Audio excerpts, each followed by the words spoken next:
Ukraine? No, it's Afghanistan, Iraq, Syria, Libya, Yemen, all because of a country, America. America has fought in wars for 228 of its 245-year history. And its politicians have been lying about those war efforts for just as long.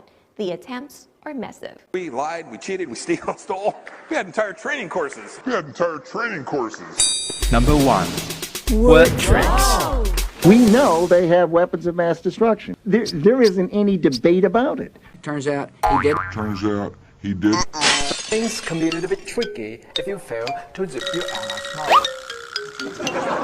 The Americans knew that he didn't have these weapons. They were going to go for him anyway. They wanted the regime to change. So, the basic idea is to turn wars into a matter of defense. By the way, after World War II, the US Department of War was renamed the Department of Defense. But American war lingo goes far beyond this. Killing civilians? Nope. It's called collateral damage. Torturing prisoners? Nope. American politicians said there are only enhanced interrogation techniques. We substantiated for the world that torture was okay. Number 2. No-go slogans.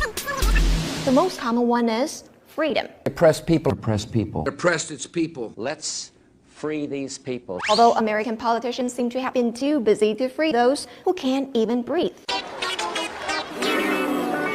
Another equally common slogan is democracy. Democracy in Syria. Democracy in Afghanistan. Democracy in Iraq. But wait. For years and generations, wars have been fought over oil. Everyone read after me. Democracy. Democracy. It means oil. What? And who exactly are America's enemies and allies? Don't blame yourself for the confusion. The people we are fighting today, we funded 20 years ago. Number 3. Storytelling. When there's no star to sell, American politicians just make up one. I saw the Iraqi soldiers come into the hospital with guns. They took the babies out of the incubators.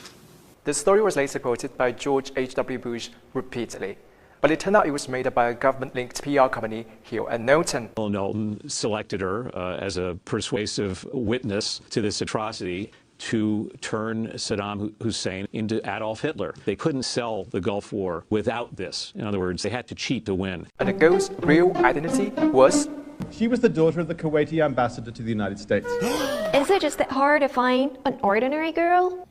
That's confusing. Don't be confused. Lying brings benefits, at least for these companies and the politicians they lobby. But just one reminder. Let's be careful what we sow because we will harvest. And this might be what you harvest. You lied about weapons of mass destruction. You lied about connections to 9/11. You need to apologize. Apologize.